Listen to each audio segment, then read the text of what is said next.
Lombok, penaklukan, penjajahan, dan keterbelakangan 1870-1940. Dr. Alphonse van der Kraan.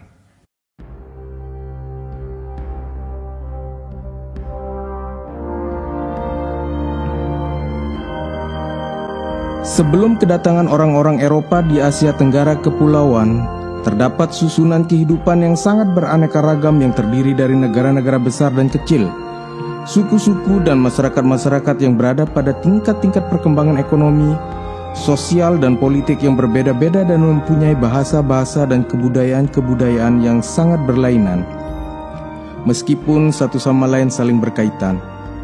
Negara-negara dan masyarakat-masyarakat yang ini mulai dari kerajaan Mataram yang kuat, yang sumber utama penghasilannya dari pengolahan sawah, dan Aceh, Malaka, dan Makassar yang membentuk pusat-pusat perdagangan besar, sampai kepada suku-suku petani dan pemburu yang lebih primitif seperti orang Dayak dari Kalimantan dan orang Toraja dari Sulawesi.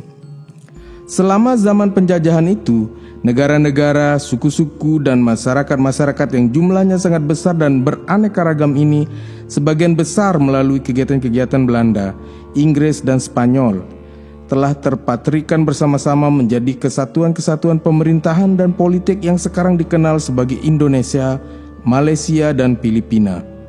Terbentuknya sistem kenegaraan ini adalah suatu perkembangan yang sangat penting karena hal itu telah memungkinkan bangsa-bangsa Eropa lebih banyak menggunakan kekuasaan negara untuk menghisap sumber-sumber daya manusia dan alam dari Asia Tenggara Kepulauan.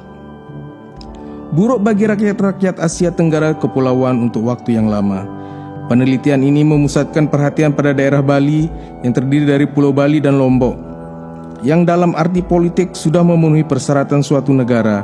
Hanyalah karena literatur mengenai Bali dan Lombok cenderung menonjolkan segi-segi kebudayaan dan agama semata-mata, sehingga umum tidak mengetahui bahwa daerah ini adalah salah satu dari daerah-daerah di Asia yang telah melakukan perlawanan yang paling menentukan dan mengena terhadap kolonialisme Eropa. Perlawanan Bali tidak berbentuk gerakan sosial dengan tindakan revolusioner seperti Perang Padri di Sumatera Barat dari 1803 sampai dengan 1837. Juga tidak seperti Aceh dari 1873 sampai dengan 1904, melakukan gerakan rakyat yang dipimpin oleh tokoh-tokoh agama atau ulama, melainkan perlawanan Bali mempunyai watak tradisional yang jauh lebih primitif. Perlawanan didorong oleh sikap dan rasa kebebasan yang kuat dari pangeran-pangeran Bali dan terutama didukung oleh pengikut-pengikut mereka yang rela dan siap membantu. Karena giginya perlawanan yang dipimpin oleh aristokrasi ini, maka daerah Bali adalah salah satu daerah-daerah terakhir di Kepulauan Indonesia di mana penguasa-penguasa pribumi berhasil mempertahankan kemerdekaan mereka. Sebenarnya barulah sesudah tahun 1908 ketika Dewa Agung dari Klungkung yang sebelumnya tetap menampilkan dirinya sebagai kaisar atau susunan Bali dan Lombok dengan ratusan pengikut yang paling setia mati dalam suatu serangan bunuh diri habis-habisan yang dahsyat atau puputan terhadap pasukan-pasukan bersenjata Belanda, bahwa daerah Bali dapat disebutkan telah dijajah sepenuhnya. Dalam sejarah penjajahan daerah Bali dapat dikenal 3 tahap.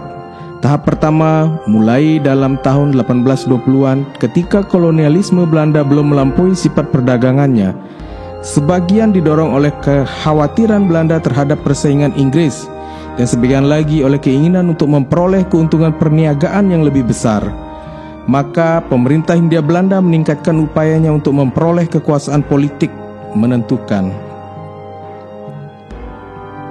Untuk mencapai inilah maka dilancarkan Perang Bali 1846 sampai dengan 1849. Pertempuran ini menghasilkan 2 konsekuensi politik yang penting. Pertama, meskipun Belanda gagal mencapai tujuan yang utama untuk memaksa Dewa Agung supaya menyerah, mereka benar-benar berhasil dalam bentuk pengaruh politik di Bali Utara, di Kepangeranan Buleleng dan daerah taklukannya Jembrana. Dan yang kedua, dengan mengambil keuntungan dari situasi perang itu, Raja Bali yang ada di Lombok dengan bersekongkol dengan Belanda menaklukkan daerah yang pernah dikuasai oleh leluhurnya di Bali, yaitu Kepangeranan Karangasem. Dengan demikian, ia berhasil membentuk kerajaan Bali yang paling luas dan berpenduduk paling padat, yaitu negara Lombok Karangasem. Tahap kedua dalam penjajahan daerah Bali mulai dalam tahun 1880-an, ketika kolonialisme Belanda telah sepenuhnya mencapai watak imperialismenya. Pada waktu itu, karena sangat menaruh perhatian pada hasil pertanian dan bahan galian yang terkenal dari daerah itu, pemerintah Hindia Belanda sekali lagi berusaha membentuk kekuasaan politik. Usaha ini dilaksanakan dengan melancarkan serangan-serangan militer Belanda ke Lombok dalam tahun 1894 dan berhasil dicaploknya negara Lombok Karangasem dalam tahun itu. Tahap terakhir mulai dalam permulaan abad ke-20 ketika pemerintah Hindia Belanda didorong oleh keinginan untuk memantapkan kekuasaan politiknya atas kepulauan itu, memutuskan untuk melenyapkan suatu keganjilan, yaitu adanya raja-raja merdeka di dalam lingkungan pengaruhnya. Keputusan ini dilaksanakan dengan melancarkan Perang Bali 1906 sampai dengan 1908 yang berhasil mencaplok Bali Selatan, Kepangeranan Gianyar, Badung, Tabanan, dan Kelungkung, semuanya daerah kekuasaan Dewa Agung. Karya ini khususnya menyangkut tahap kedua dalam sejarah penjajahan daerah Bali itu, yaitu penaklukan Lombok Karangasem oleh Belanda.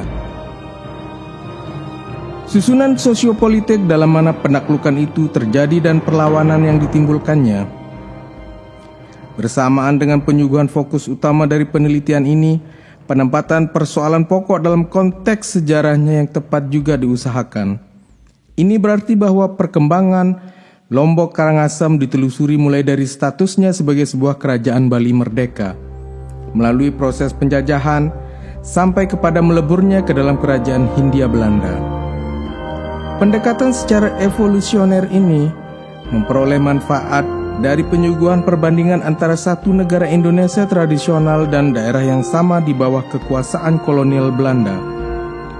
Sebagian karena Lombok Karangasem adalah salah satu contoh khas dari suatu negara Indonesia yang penghasilan utamanya dari penanaman padi sawah, termasuk kepada kategori umum yang sama seperti Kerajaan Mataram di Jawa.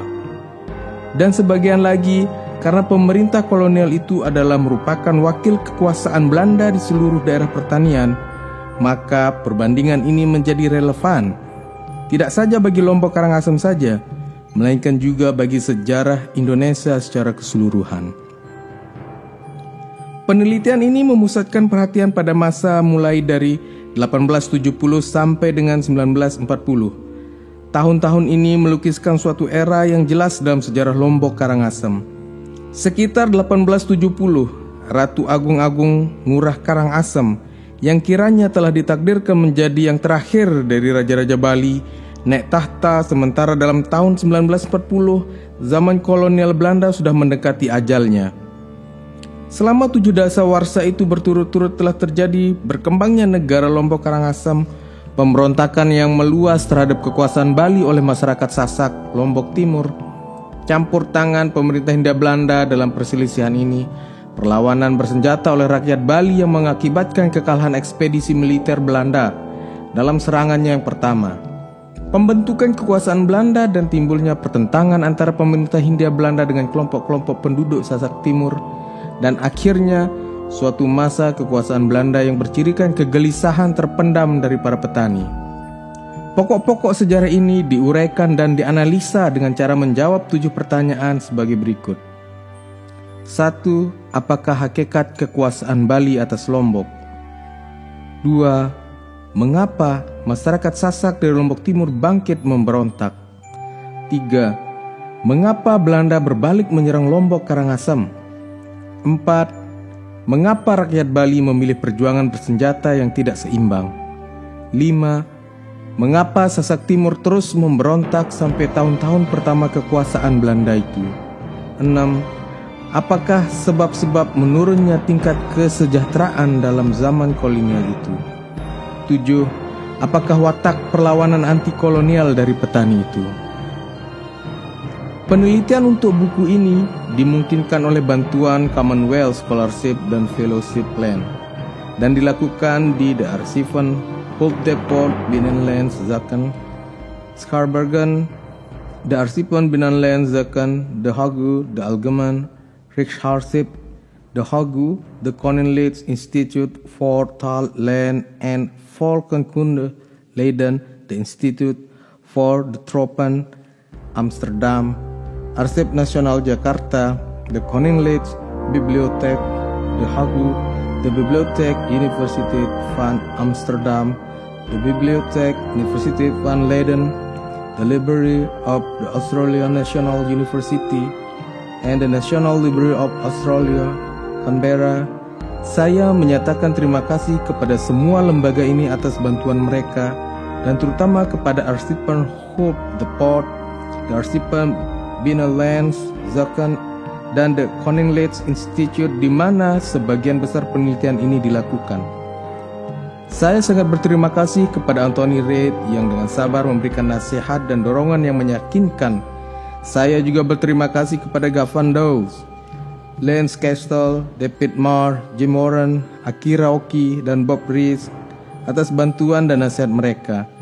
Juga saya berterima kasih kepada Jennifer Brewster atas kesediaannya menyiapkan naskah untuk penerbitan dan kepada Carol Wortman yang menyusun ketik isinya. Dan akhirnya karya ini pastilah akan menjadi buruk jika tidak mendapat bantuan dari istri saya, Ines. Alphonse van der Kraan.